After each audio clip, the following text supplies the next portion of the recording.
You're listening to Gospel Reign, where the truth, authority, and power of God's Word take center stage. Join Dr. Matt and Dr. Micah as they dive deep into the great doctrines of the Christian faith, explore how the gospel transforms our world today, and reflect on the stories that shape our walk with Christ. We hope you enjoy this week's episode of Gospel Reign. Welcome back to the Gospel Reign podcast. We have a special episode today. We've done a couple of these in the past with men and brothers we love and we serve with here at Germantown Baptist Church. And we're sitting here across the table with Dr. Josh Creason. So we're glad to have you, man. Is it Joshua or Josh? On paper, Joshua. Oh, is it Joshua? And on only paper? if I'm in trouble. Oh. And what's your middle name? You're not in trouble. Alan. Okay. That's my middle name. So I was going to say, spelled the same? Yeah. A-L-L-E-N. Okay. No, it's mine's different. A-L-A-N. Yeah. Well, are you familiar with Star Trek? Yes. Okay.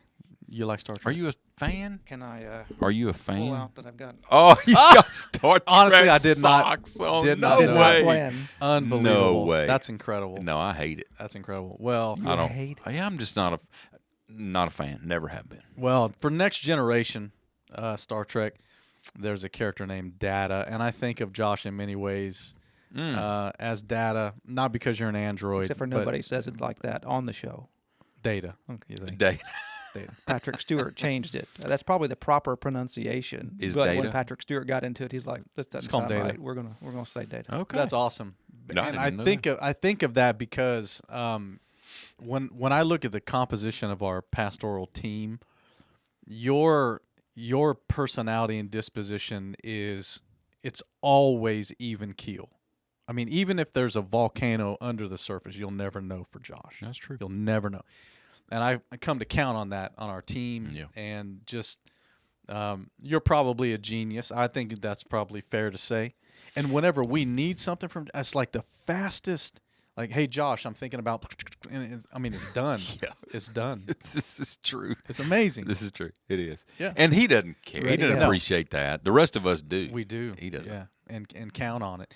And Well, I the think whole that's- church counts on it. I agree with and that. not just us. And but- how many people call on you just randomly? Hey, I need this, or can you find this? And That number, I don't know. whether that's his job or not. Yeah. It's just people. But I would say this: he does it with such a servant's heart, though. Too. Always. And Always. and Yeah. so it doesn't come across as. I've never seen Josh be prideful in that ability or knowledge, wisdom, those kind of things, but very humble. Yeah. And anyway, and everybody knows that too. Yeah, and man, so you've been at GBC a long time. What we want to do is we want to get into a little bit about your salvation, your call to ministry, and you've been at GBC for a long time, so we want to unpack some of that. But we want to start with your family. Married to Courtney, you have 4 awesome and incredibly talented daughters. Share a little bit about your family. Yeah, with Courtney us. and I have been married just over 25 years. Celebrated that back in December. Awesome. And we've been here the vast majority of that time. Our girls are right now 18, 16. Wait, no. I'm now confused. They're because probably not yeah, going to watch right, the right, podcast, so you're right. all right. 19, 17, 15, 13. Sorry, got behind. All But, teenagers. All teenagers. The 1 year we The have 1 year, 4 yeah. teenagers all at the same time. How cool So, is that? Yeah. Elise in college, and Yeah. Charlotte's finishing up her junior year, and Lila freshman, and Melanie 7th grade. So they're all kind of staggered like that, which works out nicely. Except for we've always got one looking at colleges and Yeah. training true. one driving and license coming up, and just kind of it rolls. We get a little break, but then the next phase hits. And, Yeah. But every phase has been more fun than the last. Yeah. That's pretty cool. It's interesting because I'm a boy dad, so Josh is a girl dad, and you've kind of got a Yeah, mix I got of a mixture. Yeah. yeah. 2 and 2. Yeah. yeah. And it's That not could like be- the olders are one gender, but you got mix on Mix both, on Yeah, both both sides. kind ends of, of yeah, spread. yeah. Set of 2 and then another set That'd of be 2. a fun podcast episode too. It would be. Talking about that kind of stuff. It would be. It would be. Real life parenting. Now, can I say about your kids, though, this is something that maybe, I don't know if all of our folks know this or not, but y'all have, and I've always been inspired by this. I haven't done anything with it, but it's a good example. But speaking of all your girls, y'all celebrate birthdays in kind of a different way than I think most people do, I think. Or at least I don't see it I don't see it as a regular thing. How do you tell everybody how you do that? It's pretty cool. We have a lot of fun with it. With us homeschooling, it gives us a lot of flexibility, and so we leverage that. And we'll take about a whole week to celebrate. Depends on when it falls, but we'll always do something special as a family on a Friday.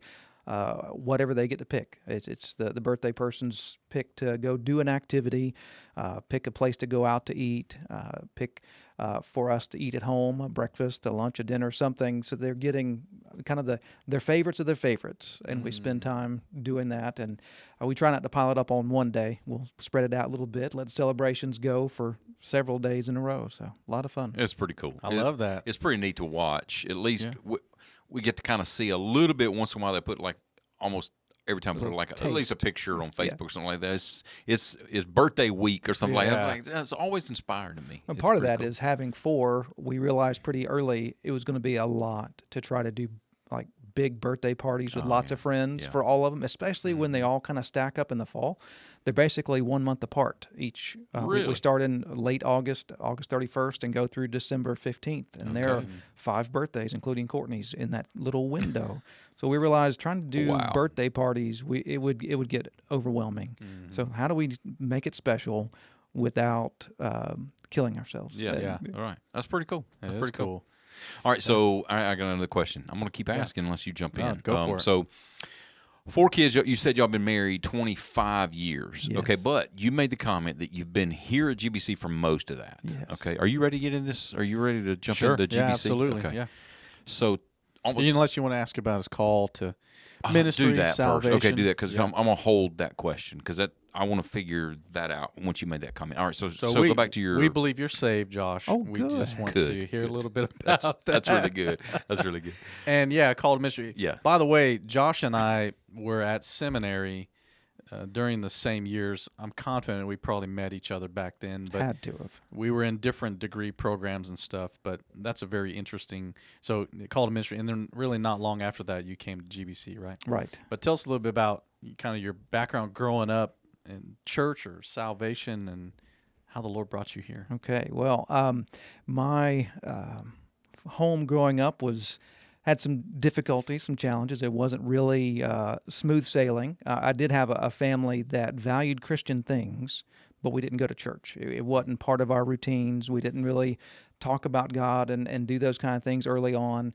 But I had a grandmother who was a stabilizing influence and recommended and helped provide a way for me to go to a private Christian school that was connected to a local church, and started going there in kindergarten. And that was the first time I remember hearing the gospel shared. And the pastor of that church came to chapel that day, shared the good news, and I responded. So I was about 5 in the fall of my kindergarten year. Wow. I had friends who went to that church at the school, and they started inviting me to come to church with them some. And my grandmother would drive me and drop me off, and I'd go to Sunday school, probably around 2nd grade or so, started doing that. And then she'd come pick me up afterwards and started getting more and more plugged in. By 3rd grade or so, started going on some of the Wednesday night activities and enjoyed getting to do some of that. We had Royal Ambassadors, RAs. It's kind of a missions-focused programs for young men. And during that is when I heard the call to ministry. And I remember going home and saying, well, I think I know what I'm going to do when I grow up. About how old were you, Josh? I was 10. Wow. And I said, well, but you may not be super excited about it because I won't be close to home and I may not make much money. But before that, it You was already kind knew of that. Set the Out the table. gate. the idea had always been you can do whatever you want and you can aim high and aim for a job that's going to provide well and all that. So I said, well, it may not be all of that, but she said, I'm going to be proud of you whatever you're doing. And so I started looking that direction and soaking in what I could while I was at that school, practicing leadership as I could. Got involved, went to a public high school, got involved in leadership there, and kind of bits and pieces of affirming the call as I was getting a chance to lead some there through FCA, Fellowship of Christian Athletes. Now, I wasn't an athlete; that's not my thing, but it was the Christian club that seemed to be the most impactful and genuine, and so I got involved with that, and then kept getting a chance to do more leadership at the church I was in, and did internships, and then went to seminary. And Courtney and I had met during college and got married and you after. went to Wake Forest. Yes, that Yeah. was there in my hometown. The last place I wanted to go. Just always grew up thinking I don't want to go there. And so the Lord got me there by all the other places said no, and Wake said we'll cover most of the cost. Okay. So I said, Wow. okay, we'll go there. Okay. What did you study at Wake Forest? I started off in computers and computer science, and eventually realized I probably know enough about computers to get by in ministry. So well, okay, start over. What year was this? this was I started college in 1995. 95. Computers were literally brand new in 95. I mean, I or will at say- least They were becoming popular. ubiquitous. Yeah. I Popular will say usage.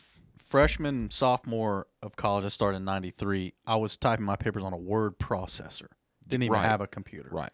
Until, probably 95. Well, 90, because 95, 94, 94, I think, I took one of my first college classes, well, maybe it was 93, 94. The first college classes was Windows. Yeah. We learned, Windows was brand new. It was like, Now, I remember. you can minimize a window. Yeah. You can max it. I remember having a computer science class in the 7th grade. It was on an Apple II. Remember that? I remember big old floppy disk, and I made a pumpkin. I remember that. That was part of the assignment of the class, and made this digital pumpkin. Okay.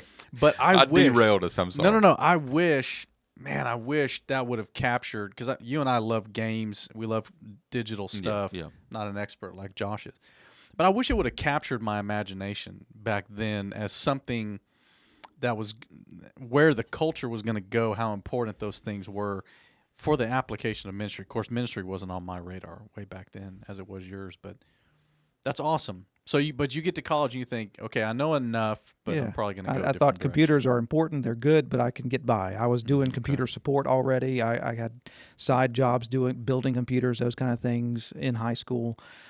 In college, after the first year, my sophomore year, they started giving laptops to every single student. So that was becoming so everybody's going to have them, and very few folks knew how to use them. And they put me and another guy, they put pairs of resident technical advisors in each of the dorm rooms, like an RA. Courtney calls it a resident technical nerd, a resident technical dork. Yeah, we We lived there and helped them figure out how to use them and troubleshoot. So I've been supporting computers for a long time. But I thought I know enough to get by in ministry with computers. I don't need to know how to program in zeros and ones. I don't need to program in that much detail.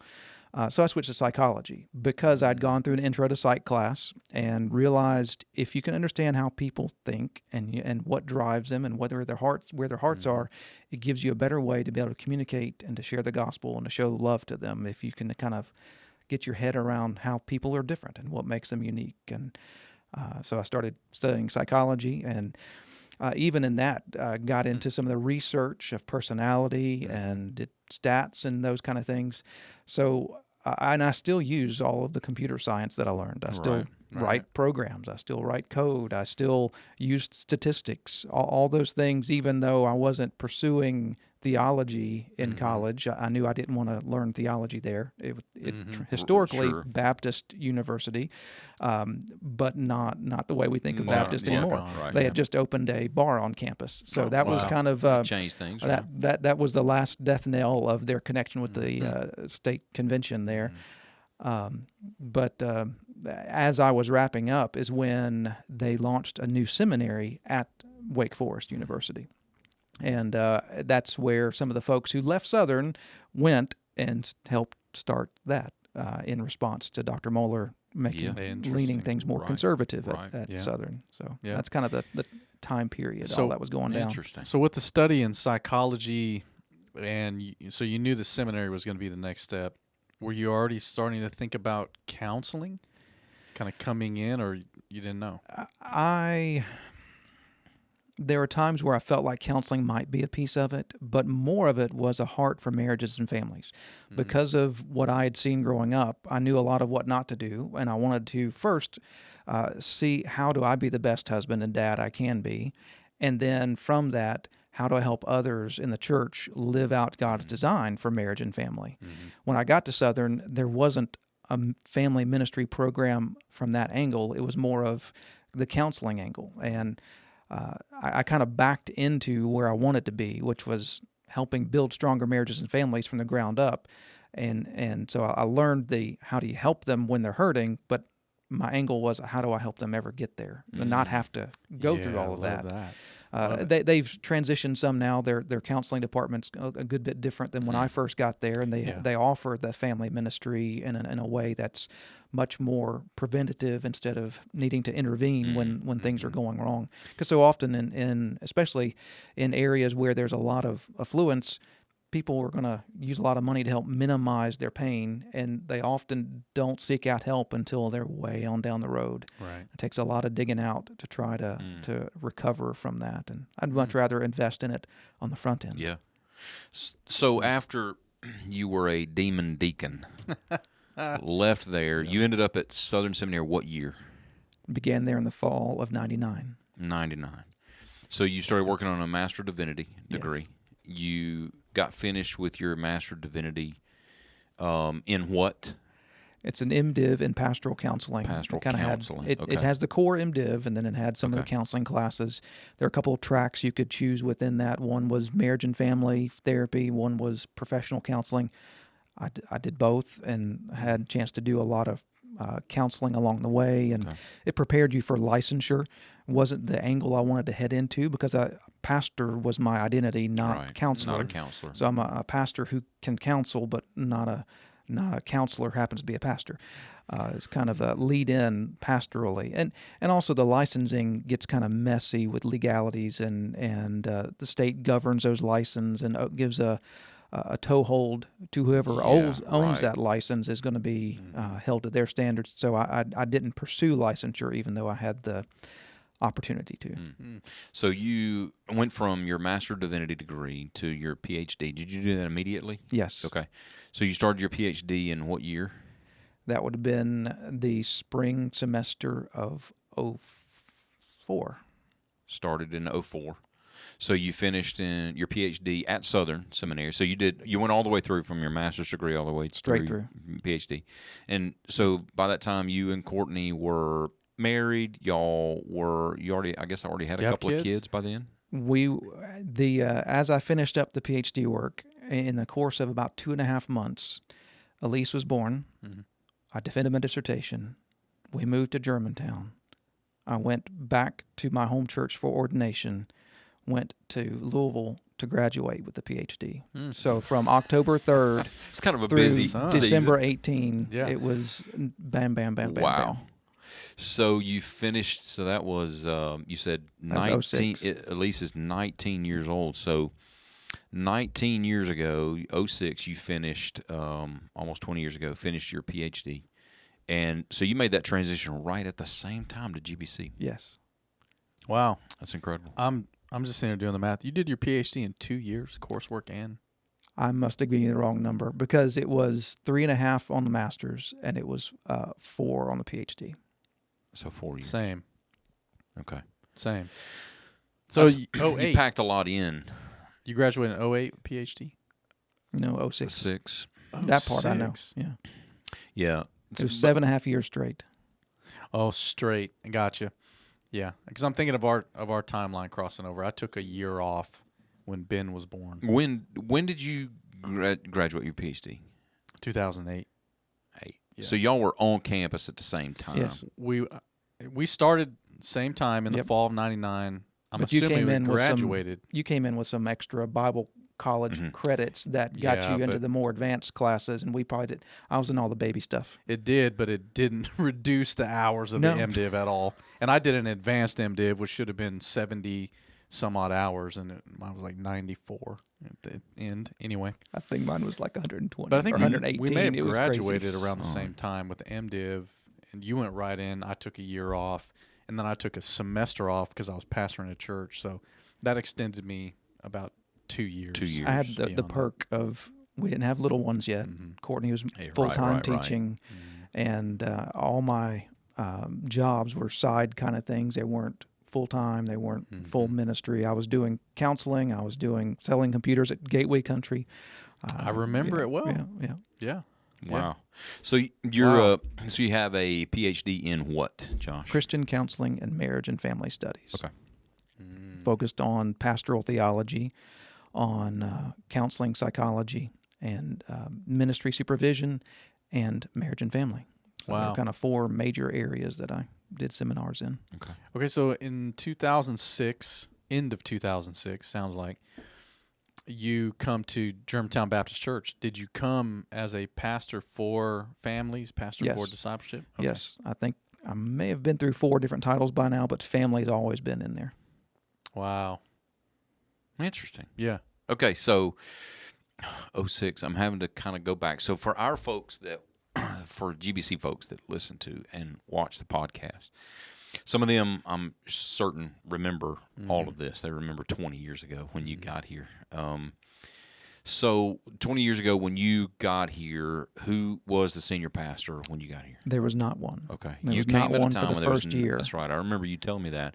There was not a senior pastor here when you got here. Was that kind of odd? Was it kind of a weird feeling for you to come in when there's no senior pastor? It was a step of I feel called to be a part of something fresh and new. So there was opportunity there. There had been some challenges at GBC soon before that, and I was kind of the first new full-time pastoral hire at that point, and I just felt like there was an opportunity to help kind of rebuild and be a part of something fresh here, and that's why I stepped out, knowing some of the folks that were involved in the transition, and so that's kind of it was exciting seeing a lot of possibility. Yeah, because that's a good way to look at it. I don't know if you're going here, but that's a really interesting place to be, because if there's a new senior pastor, how do you know if you're gonna kind of gel with that person until that person comes? So, is that where you were headed? Yeah, that would be kind of at least I can only imagine that would be kind of a weird time.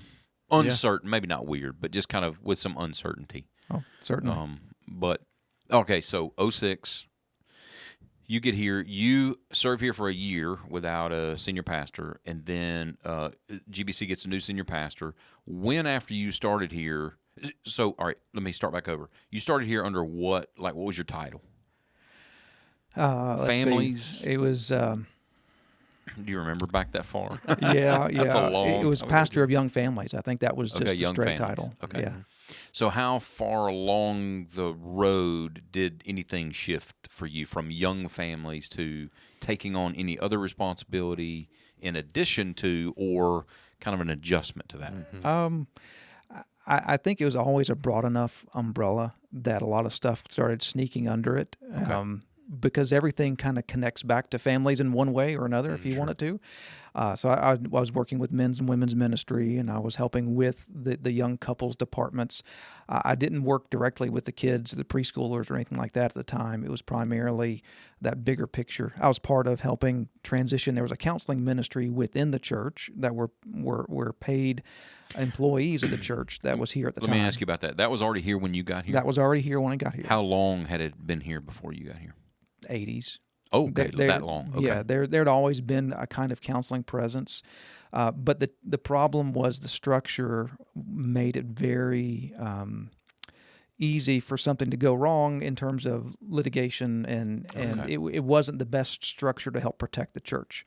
So one of the early things we did was made them no longer paid employees of the church. They became paid by the church, but they weren't charging for counseling and those kind of things. We did intermediate steps along the way to help prepare a way for them to be a part of a separate counseling entity so that there was an arm's distance from it. Got you. So even early on, the counseling, we transitioned and set up some space for them to do counseling in as kind of a subset within the church, and the room we're sitting in right now was one of those counseling offices. Yeah. Yeah. Okay. All right, so you help kind of adjust some time. When did that counseling ministry leave out from under the roof of GBC? Out from under the roof. Do you remember? I think it was probably about 2 years in. Okay. Because I think it was within the first year, we kind of encapsulated it within GBC, but separate. Okay. And then probably a year or so after that, physically more distance. And that counseling entity still exists? Yes, Heart Life's doing great. In the Memphis community, yeah. Yep. That's good. We have a lot of folks we send that way, and has an impact all over the region. Okay. That's good.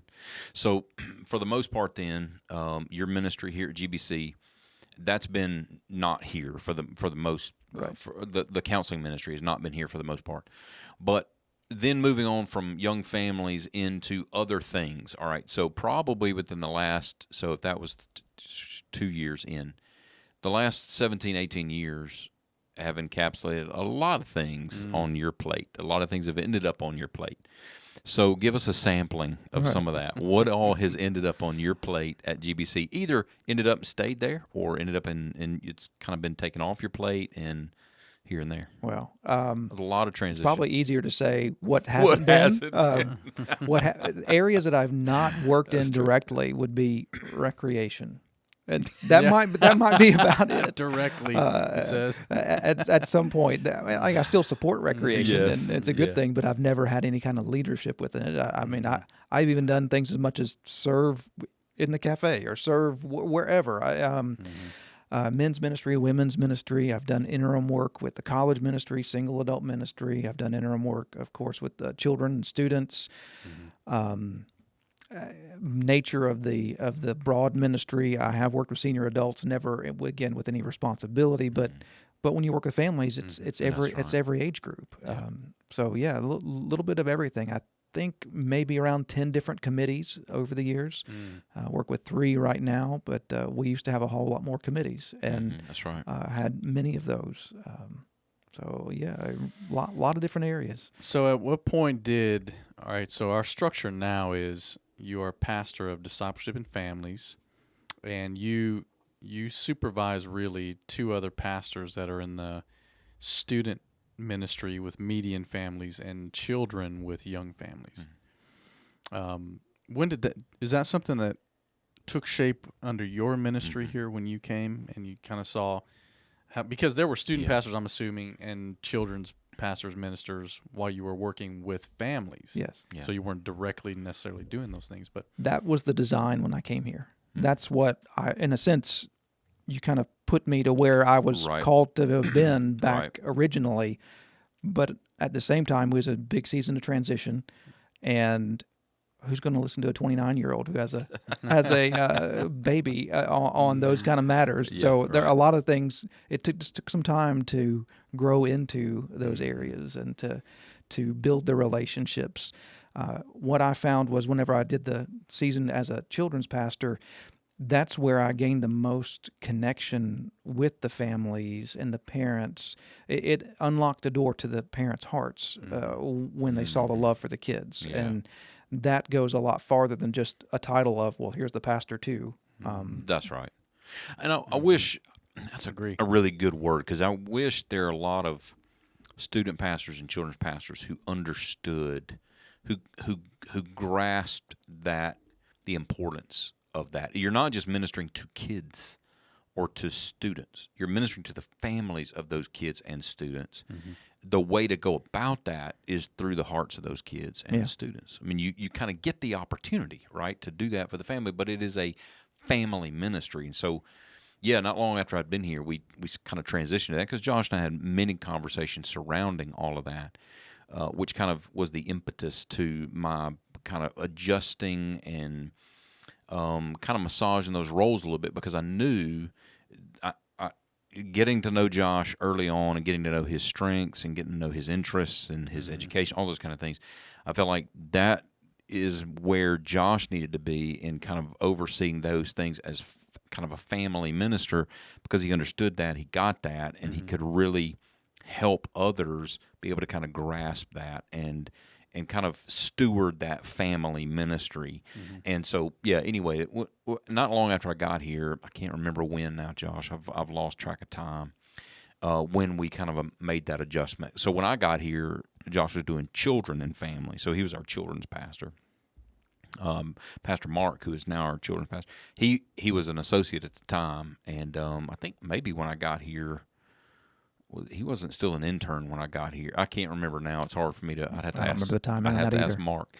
But anyway, but he was doing children primarily. Mm-hmm. But he was also, Josh was responsible for raising up Pastor Mark in the children's ministry, and so I knew it was going to come time where Mark was going to take over our children's ministry role, and I wanted to transition Josh to more of an oversight role of all of our families rather than just children. So It seems to be working exceptionally well. yeah. Now, I know when you came, you've mentioned this in a variety of different settings, but as pastor, your kind of twin channels of vision and goals are discipleship and missions. Mm-hmm. So, did you see something in Josh where, okay, yes, families, but there's an explicit sense of discipleship in the ministry and the gospel to these families, to kids, to students, that became part of his title, pastor for discipleship and families. Mm-hmm. So you were doing discipleship all along. I know you were. Right. But to maybe formalize that in a way that matched your vision, kind of the emphases that you in your ministry wanted to maximize on. Yeah, one of the main reasons why is because I knew early on, getting to know Josh and I, we thought alike about a number of things, but it was so easy in conversations with Josh to find myself and find ourselves kind of on the same page when it came to those discussions around discipleship. And I realized he was already doing that anyway within these family settings and with children and discipling. And I saw what he was doing with Mark. He was discipling Mark, and he had kind of a role in doing kind of discipleship in a number of different ways, not just organizationally, but even personally. He was kind of discipling. So I thought, and we had conversations surrounding this. So I thought, okay, coming in, there was a few kind of key roles that I needed to fill, and knowing what God had laid on my heart when I got here with an emphasis on missions and discipleship, I didn't really want to go looking for a minister of discipleship. A unique You could kind of find role. that, I guess, but I didn't really, because I felt like a discipleship pastor needed to have connections and relationships, or at least I thought somebody would benefit from those relationships already here and know our structure and know those kind of, and could build on that. And I just felt very early on that person needed to be Josh. And so I went to Josh, so we started talking about discipleship and trying to figure out what that would look like. And could Josh kind of take, and he does so well, Josh can kind of take unformed thoughts in my brain that are always floating around, things that may not make sense to anybody else. But I got it. It's up here somewhere, and I've had to do this multiple times with Josh. Just sit down and I'm going to just word vomit, and then let you figure out how to form what I'm trying to say. Because I've got this thing, I got this kind of, some people might call it vision, some people might call it whatever, but Josh was able to kind of translate that for me and go, okay, this is what we can do. And we read some books together early on to go, okay, how would we formulate a discipleship ministry at GBC? What would that look like? What would that sound like? Yeah. You know, in a kind of a formal way. How do you translate that? I like to take big ideas and how do we put some handles on it and get a plan. I'm just sitting here thinking Nikki's got to have him on speed dial then. Nobody can understand. Get in your brain and figure it out. Nobody can understand some of the thoughts. Well, I'm curious because the discipleship, and you could speak to it way more than we can, but it's been in vogue for a while as kind of it's just a catchphrase now. Everybody's discipleship. Yeah. But you mentioned reading some books and kind of forming around those some of your own alignment from Scripture and from ministry philosophy. I'm curious on if you want to talk about those books. That'd be helpful. I don't read a lot in that space. I do some, but not to the extent of you guys. And it might be helpful for people in ministry that are listening about, hey, I really want to establish a greater discipleship culture in my church. or I've been thinking about how to do this. I'm not even sure really where to begin. I've got my own ideas, but I need a foil against which I can start thinking through these things. Yeah, and So, I'll just say, Josh can probably pull up the names of some of these books that we read together. But going back before that, so this is kind of where this started, and I had to share. I shared this with Josh early on. Early on in my master's degree, I had a class that was, I can't even remember the name of it now, but one of my projects in that class was to kind of formulate for myself and try to apply that to the local church I was serving at then as the senior pastor, a discipleship type thing. And that came just from me. I want to be able to develop within a youth ministry what a discipleship program might look like. Well, I couldn't really get into the nuts and bolts of a program, what a program would look like, until I first started answering the question, what is that, though? What is a disciple? I mean, a program is different, the nuts and bolts of a program. Right. But you got to be able to answer the question, what is that? So what does that look like? So that's what my project became for me, was an answer to that question. What does a disciple look like? So I put that on paper, did some research, came up with did my project, turned it in. Well, that was early on in my master's degree, but that stuck with me for a long time, thinking I want to be able to figure out how do you do that formally within a program, because I thought I had a pretty good answer to it. So I started sitting down with Josh not long after we got here, and I pulled an old project out, an old paper. I'm like, look, I want you to see what this. What do you think about this? Yeah, what do you think about this? This is, at least, it's not thoughts floating around, but at least I had something on paper. And said, to me, this makes sense. A disciple needs to know these, and Josh can get into kind of what that looks like. But so that's kind of where that started. And then we started having these conversations and then thought, okay, in order to formalize anything, maybe some other people have done this in a way that we could sort of kind of grab and see. What you don't want to recreate the wheel, right? So if somebody else has done it well, let's learn. So we pulled together, I don't know, a few books, and we kind of read through those. And then Josh was able to take those and walk through with a discipleship committee some of these things formally. I was with them to begin that process, to kind of at least share what my vision was. And then Josh just ran with it and has developed now a discipleship ministry based on some of those thoughts. Had you also kind of in your own life and ministry worked on some similar, thoughts of what is a disciple, what is a disciple about, discipleship, not necessarily programmatically, but along those same lines? Had you done the same thing? Not as in a concrete of a way, because the way I look at counseling and some of the training I'd been through, a lot of that, and pastoral care, pastoral counseling, a lot of that is a form of discipleship. It's helping people see where they are and what's God's word have to say for this and my growth in this season. So in that sense, yes, but not necessarily in the same buckets, the same tight categories that we began moving toward. And we had a chance to kind of launch an aspect of the discipleship ministry where we've got one-on-one disciplers primarily. There are some that are in small groups.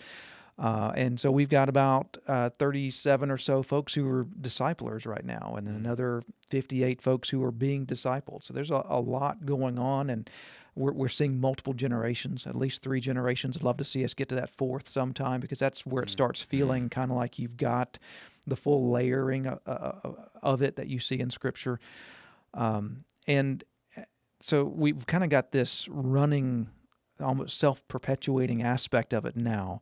We're maintaining that, and we're starting to look at what are some of the other layers that go along with reinforcing the buckets. And you all kind of talked about those recently. We did, but I want to revisit that too for those who might just simply watch or listen to this podcast by itself as a discipleship, conversation.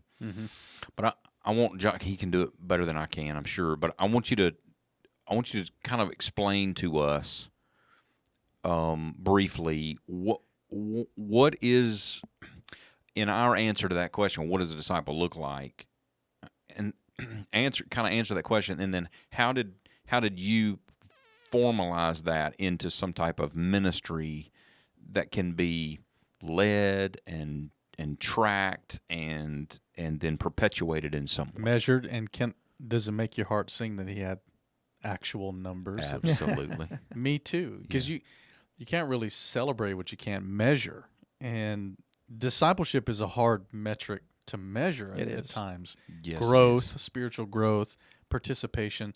But you've done a real good job in that, and even those things here, these are disciple makers, these are disciples, which over time is going to multiply itself, which I think is amazing. Which is a key aspect. I thought about that. And, okay, man, he just gave us some really and good some of that data is just there. in his wheelhouse. He's a data, whatever you want to call it. He's a data-driven person. It comes out in everything that he does, at least for our pastoral team, and the church sees that too. But that's kind of, I felt like that's always been kind of in Josh's, just his MO. It's the way he thinks in numbers. I think his brain thinks in zeros and ones. I just think it's programmed. It just seems that way. And so numbers tend to come out. I just thought if anybody can organize that kind of thing, that's going to be Josh. You know that little meme of Homer Simpson going into the bush? And, Yeah. you know, and so Josh is like going in and out of the matrix all the time. He's just like, always. It's coming back. Yes. pulling data with So, all right. So answer that question. What is that? How did we kind of formalize that? Well, a disciple is going to be someone who's becoming more and more like Jesus. We want to see growth to be like him, and there are aspects of him where he is multiplying. He's creating more people who are like him, and we want to see people doing that, growing to be like him. Their knowledge of Scripture. We see him using Scripture all the time. He quotes it. We need to know Scripture. How's it fit together? What's the overarching narrative? How do you find stuff in it? And then from what Scripture says, what do we believe? And so doctrine and theology. How do we, based on what Scripture's already told us, what do we believe? And how do we interact with the world around that? So how do we live Christian life? Our doctrine, our belief should inform how we live. So we want to help people grow in those three areas so that they can then help others grow to be more like Jesus in those areas. Discipleship is massive, and that's part of my big challenge is how do I get my head around it and all the layers and the facets. It's not any one thing. There's not one specific model. Here's a silver bullet, go do it. Right. I think there are layers and facets to it as long as we're seeing people growing to be more like Jesus and they're making more people like Jesus. Those are the pieces. Those are the biggest components. And what it looks like in different churches could look different because of the different makeup of the folks who are there. But how do we help them move down the field with that? A big piece we're trying now to do is how do we measure and assess not just who's doing discipleship and are they creating new disciple makers, but how are they doing in their growth of biblical knowledge? How are they doing in their growth of doctrine and theology knowledge? How are they growing in their application of those things in practical life? Whether it's their marriage, their families, whether it's how they face difficulties in life, applying it in their finances, applying it in every facet of life, that God has reign over all of that, and it should inform how we act in all of those areas. As I'm sitting here listening to you unpack that, the three of us were a part of a panel for a former minister here who's gone on to be a pastor locally, and he was focusing on discipleship, and I'm wondering how much this had some influence in there. The terminology he put with it essentially was maturation, mobilization, and multiplication. And I like that, and I'm hearing that in what you're saying is know the Bible, understand what you believe, live according to Scripture, and make more disciples, multiply. Yeah. And I think that's solid, man. Yeah, and I think the way Josh has been, at least as I watch our discipleship ministry, there's so many people that are being encouraged to step out into if not a small group of some kind, maybe a personal relationship with somebody. Because we've had people come along to go, okay, I would like to be a disciple. I want to grow. I don't know how to do that. Don't know where to start. Yeah, I don't know where to start. And so our discipleship ministry is pairing those people with other people who are walking with Jesus and maybe just happen to be a little further along and kind of have a way of being able to walk with Jesus with them. And ultimately, that's what discipleship really is. It's just we're walking with Jesus together. Right. It was just, I'm not going to let you do it alone. I want you to. I can show you how. It's my own pattern, my own life. But there's some things that I really want to make sure that you're learning. I want to make sure you're learning the Bible. I want to make sure you're learning doctrine and theology at some level, and then learning how to make an application of that to your own personal life. It's huge. Where my thoughts were in the beginning, in this project I talked about in master's degree, is I was usually discouraged by the fact that a lot of discipleship talk, at least when I was a young pastor, and it may be unfair, a lot of what I heard and was reading was just life application. It was just like, here's how to be a good husband, or here's how to handle your finances, or and it was just so much, here's how to pray, here's how to do, all those things are great, but it tended to be so much around application that I felt like there were a number of people needing to grow just their knowledge of the Bible itself. Just where are things in the Bible? How do you read this thing? It's a big book. How do you read it? And I felt like that needs to be learned. Well, it gets right back to what you were talking about in the role of the sermon and the preacher. Right. It's if you spoon feed the already chewed up, here's how you act. Well, they need to know how you got there, That's so they exactly can decide that based on Scripture for all the other areas of That's life, right. not just that one topic area. That's why discipleship can be perpetuated if people are understanding those things, and that application is kind of flowing out of that, like Josh has described. Your application is kind of a byproduct, really, of the two first things. It kind of flows right out of it. If that's the case, then you can equip people to go and make another disciple. Yeah. And so Yeah. it's kind of it can be a natural thing, but it needs to be led if people are going to grab it and pick up on it. And I'm so curious from the both of you. It's striking me kind of similar in terms of evangelism as well. That a lot of reasons, or one major reason why people don't evangelize, they feel like they don't know enough to evangelize. Yeah. And I wonder if it's similar for discipleship. It's a little overwhelming. Maybe the instinct is they're like, I want to pour into somebody else, but I don't know if I know enough about the Bible to hand that off. That's right. And I just wonder how do you address that, because that's not Jesus is telling his disciples, go and make disciples, and I'm going to be with you. I'm going to teach you. I'm going to give you my Spirit to lead you in all things. So you're going to be fine. But to do it. You know, it's like, okay, well, if we're following his model, we've been made disciple by somebody, and they're with us as well, and we're able to then pour into the next person, and we can always go back to who we need to find out more. As long as we're staying that step ahead, that's an act of obedience, and that he's going to supply what we need. It's so purely relational. It's not an isolated thing. That's a good word. It's not just I'm a disciple maker. Well, yes, but I need to be discipled as well. Right. I need to have my sources, 100%. my people, the relationships that are pouring into me to be able to pour And into that's where others. I think a lot of people are missing it. There's got to be that interconnectedness within a body to be able to kind of build on that, grow on that, perpetuate that kind of discipleship model. Is this interconnectedness of people? We're not just telling you to go read a book, right? Go. Anybody could go do We're that. not Go just filling read a book. heads. Yeah, we're not just filling heads with information. You do that within a relationship where you're walking with Jesus together. And so, let me take a second. We've got young pastors that watch and listen to this podcast who probably, if I were them, and I have been them, completely discouraged by a conversation like this, to say, okay, well, y'all, you got your own pastor discipleship. At my church, Spearheading the effort. I am the pastor discipleship or whatever. I can't do all that. Well, I would encourage any young pastor to do one simple thing. In making disciples, two things. One is grab one guy and say, let's walk with Jesus together. Let's just meet once a week, talk life, read the Bible together, just walk with Jesus together. Start there. The second thing, and probably one of the most beneficial things, fruitful things from my life that I've ever done in pastoral ministry, and I hope to kind of get back to this kind of model. I was doing this for years. Surround myself with about 6 or 7 guys and go, if y'all would agree to meet with me once a week, once every 2 weeks, let's walk with Jesus together. And then take those 4, 5, 6 guys and just walk along with them, teaching them a little bit at a time, one thing at a time. That is disciple making.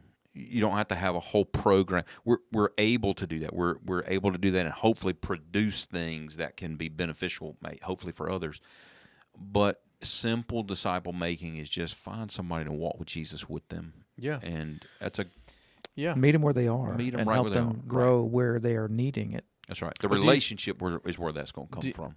I 100% agree. Do you feel like there is an expectation or maybe a burden on some people? Like, I've got to have a curriculum from A to Z. If I'm doing discipleship, I've got to have this kind of structured purpose of working through these things. Maybe so. But if it is in the context of relationship and there is an agreed upon, we're going to walk with Jesus together, which means our priority of knowledge of God's word is going to be evident. We're going to talk about doctrinal things and navigate that together. And life itself is going to put us in the opportunity to talk about marriage, to talk about raising kids, to talk about what do I do in my business. Those things are going to come up naturally. And hopefully, maybe it should be set in the front end, Josh. I'm interested in your thoughts on this. That in this relationship, at some point, you too are going to be in a position to also be pouring your life into somebody From else. the very first conversation. From the very jump. Yeah. That needs to be always the expectation from the very beginning. And I think a lot of it depends on when the person got saved, what their life has been like up to that point. We have to meet folks where they are. For some folks, maybe they're coming from a completely unchurched background, don't have a context for Jesus, the Bible, or anything, where you're going to start in a very different place with that, and you're going to begin in a much more structured way. You probably will have a curriculum to walk through and to guide and to have in their hands. Other folks, they have a specific area where their point of need might be, well, I want to be better in my marriage. Well, you get to back into it, starting with where they are, back into, okay, well, what do we believe about marriage? Now, why do we believe that about marriage? And we go back to the Scripture, and we're filling in the gaps and assessing where they are. And that relationship may be a shorter term one than someone who's starting at ground zero, and you're kind of building it in. And that's where we've kind of got the layers here, because not everyone's starting from ground zero, and not everybody's starting at the other end. That's right. But we have a chance through our age and stage graded ministry areas and all of our programs to build into them those same three buckets. So how do we read the Bible? How do we memorize Scripture? That's built into our children's ministries. That's built into our student ministries. What do we believe? That's all built into it. We have a checklist, more or less, of here are the things when they finish as a kindergartner they should understand. Here are the things as a middle schooler they should understand theologically. And we can help along the way build into their growth so that wherever they are as they get older, if they're being discipled by somebody, they're not starting at ground zero. But then if someone is, we can get them caught up. That's we right. can help them learn those things along the way. See, they're just so good. There's thought, there's intentionality, there's development behind all these things. And no, we're not perfect at all this kind of, nobody is. Right. But again, anybody else in ministry that gets a hold of this podcast and needs information or a resource to go, how do I start that? Where it will give me something, then Josh is a phenomenal resource when it comes to those kinds of things. To go, this is how you can start. This is where you can go. This is a checklist if you're looking. It's for long term. It's Yeah, not sure. here's a 1 year program. Go. That's right. Yeah. That's one of the perks of having a relationship here for so long, is being able to invest the small things over time to see it build. Yeah. And don't, to the pastors, because you and I talked about this in a previous episode on preaching. And I think I asked you in that episode, talk to me about the philosophy and ministry of preaching and commitment to expositional preaching, and how you put your preaching calendar together as an aspect of discipleship.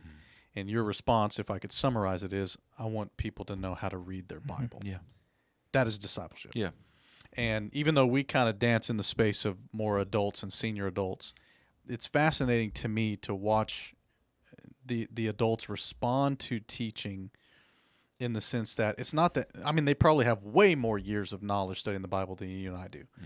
But they will come up and they're so refreshed because we're anchored in the Word, and they're seeing not things they don't know necessarily, but it's like it's bolstering their faith as a disciple. That's that right.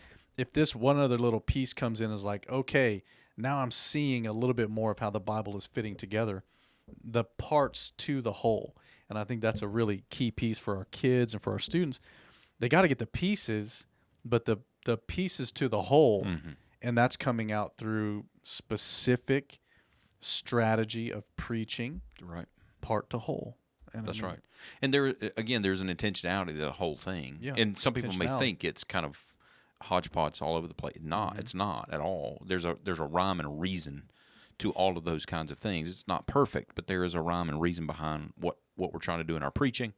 And Pastor Josh has developed, kind of curated resources for all that kind of thing. He developed a wonderful space here at GBC, and It is.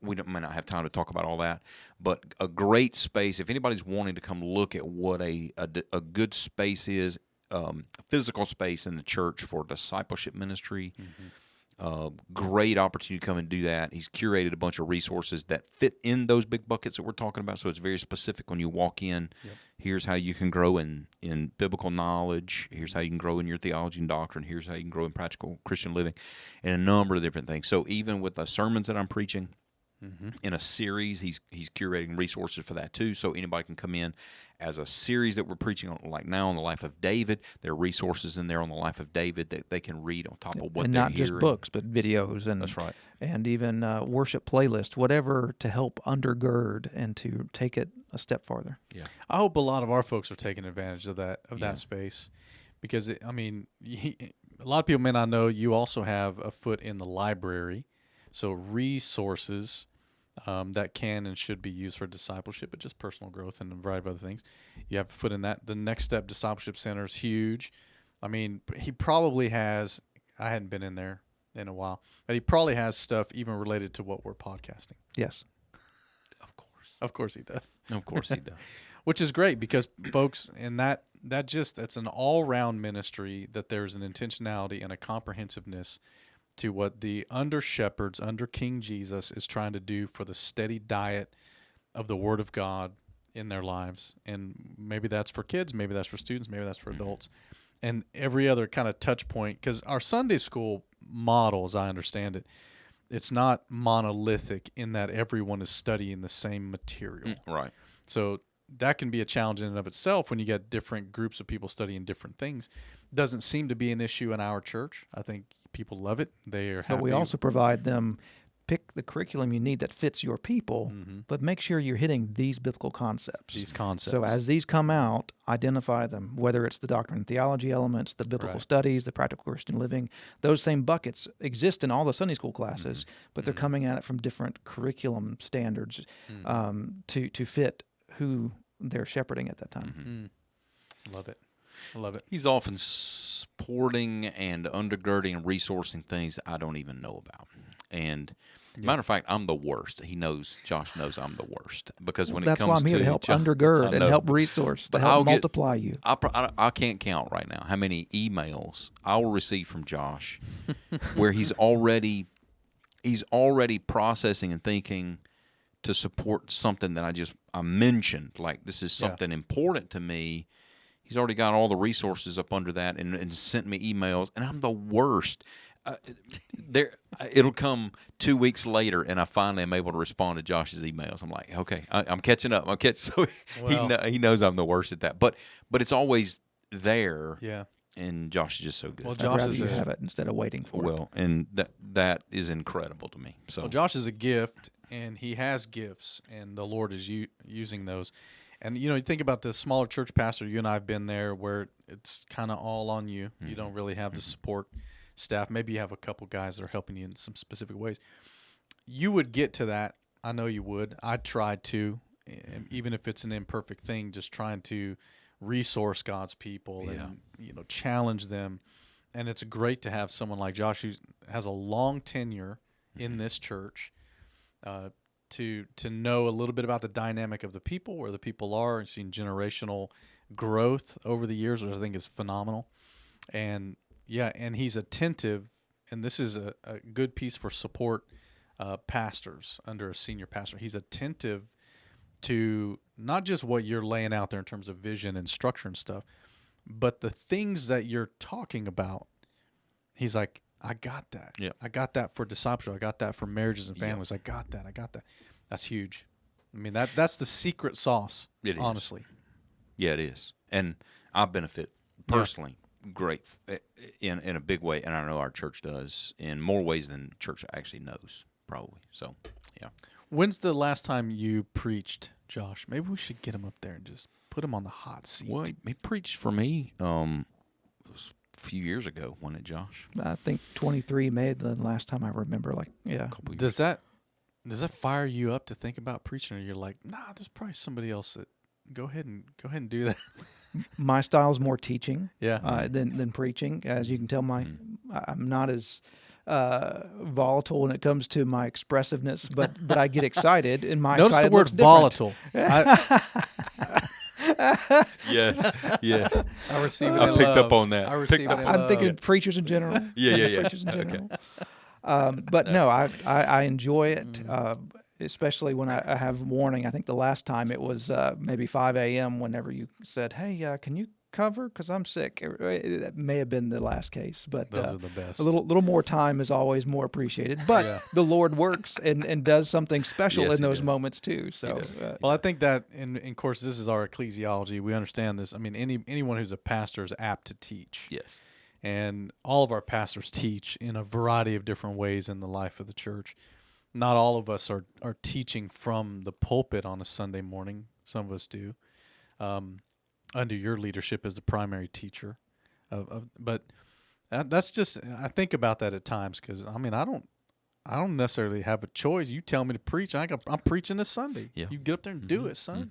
And this is your text. Your turn. And so, but you settle into those kind of things. And the reason why I say you are a gift and you have gifts that round out so much of the pastoral ministry of GBC is I marvel at some of the gifts you have. And I'm like, man, I wish I was like Josh in this way. I wish I could do that. I wish I could do that. you don't need to be because I'm here to help Exactly. undergird you all. I mean, that's the point. Well, and I But- think the same of Matt. Man, I wish I was like Matt. I wish I could do this. And we all feel that way. But that kind of variety that the Lord assembles the team and the church benefits from that. And so thank you for Greatly. everything you do, man. Yeah. It's a joy. time will never tell. Eternity will tell. Yes, right. The investment you made. Yeah. So, hey, anything else you want to cover? No. When you Well, got I on had- the hot seat? No, I had other things, I guess, but we'll let it go with that. Yeah. Yeah. Yeah, this won't be the last time we'll have you on, but we typically try to close with a segment. We did it with Pastor Ron, we did it with Pastor John, and it's something we like to call Final Four. Four Is that questions. like a reference to sports or something? No, and even if it were, Josh would not pick up on it. So all of our sports references are pretty much lost on Did you Josh. do a tournament bracket? I did. Okay. I picked based on colors or whatever Of course, else. of course. Mascots. I love it, though. No, I might look at the love numbers. it. No, I love it. No, Yeah. So it might have been Final Four, but yeah. I don't know. 4 questions. Whatever. He has 2. I have 2. They don't necessarily have to be spiritually minded or ministry minded or whatever, but it kind of helps color in some of the humanity of data sitting across the table from us. Over here. You want to go first? Yeah, I'll go first. All right, hit it. Okay. All right, this may be a hard one. All right, it can be ministry related, but it doesn't have to be. So since 2025, so in the last year and a half, we're recording this in April. What is the best book that you've read since 2025? Now, most people, well, some people may not know. A lot of people probably do know. He is a voracious reader. Mm-hmm. He reads all the time, and I don't know how many books you've read in the last year and a half, more That's than a I've hard even question. probably looked at. But that's a really hard question. What would be, that may be too difficult. What would be one of those books you've read since 2025 would highly recommend? Draw from the large library of books that you've read over the last. Let me ask you this first. This kind of another part to the question. it doesn't count as your second question. No. Okay. No. So in that amount of time, how many books have you read? In a year and a half, Yeah, how many? 150 50 if I had to Okay. throw a guess. See, Now, but- now again, going back to our definitions of read and not I read. understand. Understand. We're I not listen going there. a lot. We're not going there. We're not going yeah. there. I could go there. Josh and I've had many discussions about this, but I'm not going to go I there. I'm engage just the curious. material through my ears. There you go. See? Do you consider that reading No, I audio? don't. Because I have been there, but I'm kind of switching.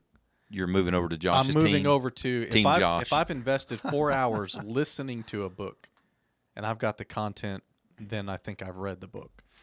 But Well, whatever. controversy. Okay, controversy. Yeah. But all that 150, that's a aside, lot. 150 books. Yeah. Which one of those would you? If I had to put in a category of this is something that everyone could read and benefit from, and not just Okay. like not just a marriage book or a parenting book, Okay. but a Yeah. Fair enough. general, Yep. The Ruthless Elimination of Hurry. That's a Have you recent read that? one. No. Nor have I. I believe it's on our pastor's recommended list. And Oh, then somebody else I think recommended Dawson it. may have recommended Okay. it, if I Nice. remember. But it is very good. Okay. For someone who wants to be able to do everything, it's a good corrective for me to like. Okay, I need to. Okay. I'm not called to do everything. Mm. And I think you had a similar book that's of us. You're only human. You're Only Human is Yeah. another one that's along those lines. I think I liked this other one a little bit better, a little more easy to apply. Yes. Yes. yeah. The title again. Ruthless Elimination of Hurry. Okay.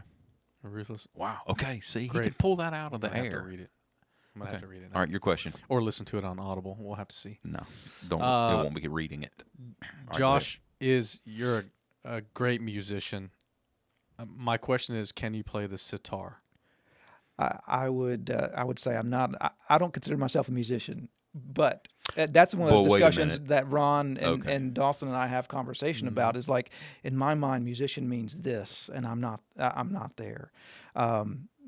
I like to play instruments. I love music. Okay. He's a musician. Yeah. Of some level, he's a musician. How can I play sitar? I've never tried, but most things with strings, especially if there are some frets involved, I could figure something out Wait a minute. eventually. Explain, what is that? What is a sitar? It's an Indian I've heard of a guitar. type instrument. You have probably heard it in the Beatles You've when they were heard kind of it. getting out there a little bit.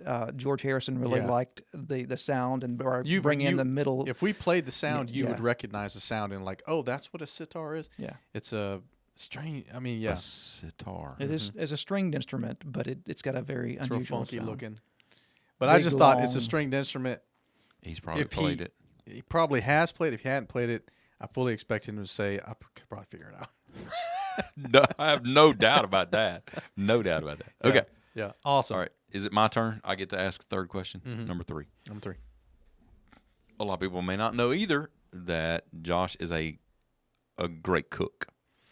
Now, I have to say, as I'm asking this question, the favorite thing that Josh cooks that I enjoy, that I've had up to this point, and for every year, I'm here almost 5 years now, every time we do a pastor's retreat, I Demand. request demand. That means yes. Demand. I demand Josh to make French toast. Yeah. It's just good, and I don't care. He's gonna say, "Well, anybody could do it," but I don't like French toast. It's not my thing. Same. But it's not. incredible. But when I eat it, Yeah. that Josh makes it, oh my goodness! So pretty much maybe without exception, pretty much every retreat, pastor's retreat we've had, where we've had the ability to Ability cook to do something, it. Yeah. Josh has made French toast. Okay. So a lot of people don't know that Josh is a great cook. All right, but Josh makes hot sauce and loves hot sauce, which I don't like. I love it. Here's my question.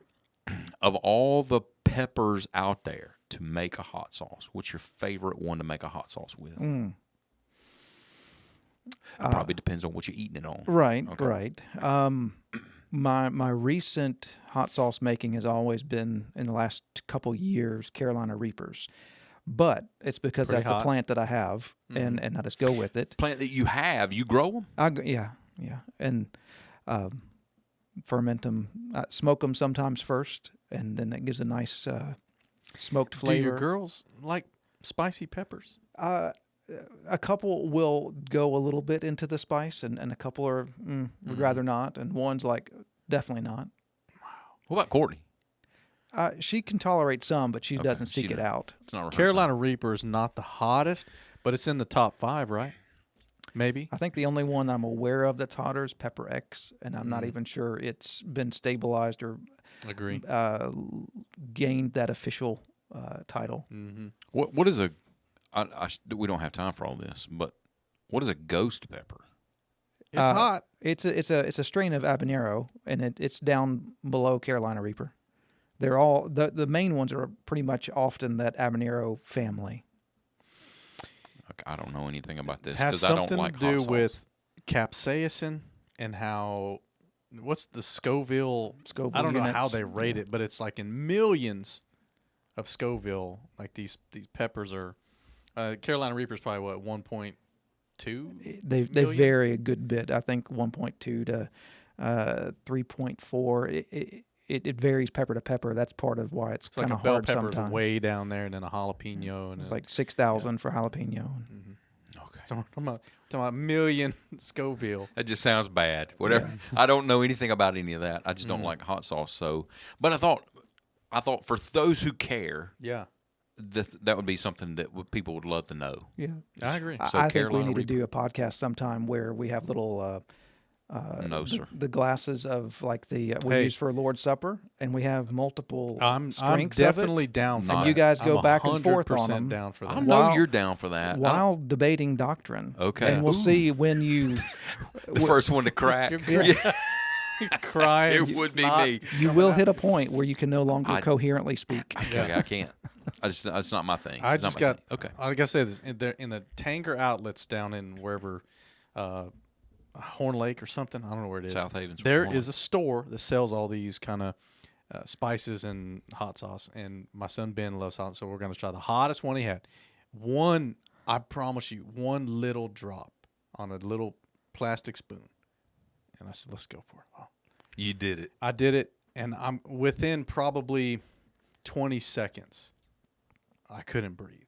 I mean, one drop. And I'm just searching for milk. I'm searching for I had to go outside. I mean, I thought I was going to die, man, from one little drop. So this probably isn't that hot, but it's going to be hot enough to make you cry, probably.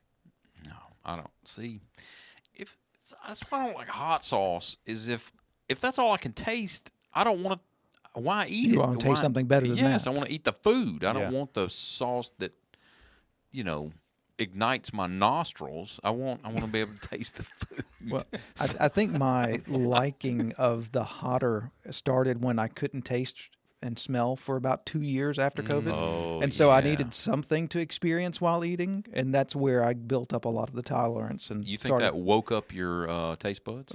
I don't know, but it's back now. I can smell now. So Okay. I'm down for all of that, but it'll take some convincing to do Okay. for senior pastor. All right. Final four. Actually, surprisingly enough, I also had a food-related question, so I'm going to shift to an alternative What? question. You good? I did, but that's a really good one. So I'm gonna shift to all right, your favorite vacation spot. You travel a good bit, love that, your family loves it, but like if you're saying That's a good question. this is it, this is my favorite destination, family, whatever vacation. Here's where I would go. This is what I'd like to Yeah, spend my time. Switzerland. Switzerland. It is beautiful. The food is great. Hmm. Rich history, neat old things. So all kinds of everything comes together. A lot of outdoors. You can hike. Outdoors, You can yes. do a lot of stuff. We got Swiss cheese.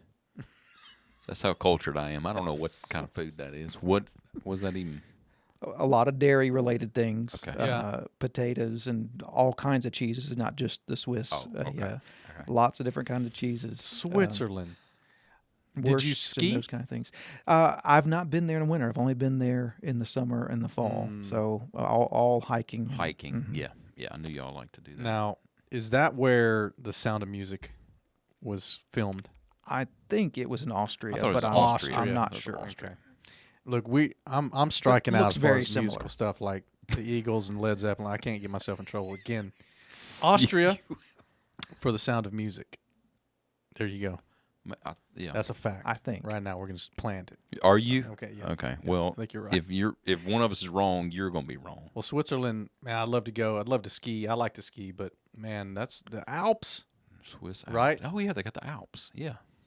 not the Himalayas, but the Alps. You know, because people are fact checking us in real time on this stuff. I know. Well, They that's have awesome, man. cheese and they have the Alps. They have cheese Yeah. in the Alps. That's Well, all I know. That's all you need. That's awesome. That's all I know. That's awesome. Well, let's do this again sometime. I know we got a lot more questions we'd love to Yeah, cover. I actually do. A lot of things, but man, thank you for taking time and being with you, us. Josh. And, Love it. and again, as Pastor Matt said, you know, if you're interested in discipleship in our local church, Germantown Baptist Church, hit up Pastor Josh. Love to Yes. have some conversations Yeah. about that. He's got the with you. bandwidth to be Got able the to help. bandwidth. Yep. And get you started on either side of that equation. And if you're a ministry leader and you're like, hey, I've just got some additional questions, we'd love to hear from you too. You can reach out to any one of us, and we'd be happy to have more of a conversation about that. So next time, same bat channel, same bat time. Place. And we're on Apple now. So if you're Yes. wanting to switch over to Apple Podcasts, you can do that now. for And the you Gospel can't Rain. watch us on Apple, but you Yeah. can hear us on Apple. It's audio only. And again, we're going to say that is not a deficit, okay? Not to be able to see us. Not at all. Not a deficit. Some people would rather do that. That's right. But we're so thankful for you all. And again, we also would say if you're interested in some topics that you'd like for us to kind of bat around on the Gospel Rain Podcast, we'd love to hear from you on that as well. So we'll see you next time on the Gospel Rain Podcast. Thank you for listening to this week's episode of Gospel Rain. Find us online at germantownbaptist.org/Gospel Rain for more information and a full list of our episodes. We hope you'll join us for another conversation next week on Gospel Rain.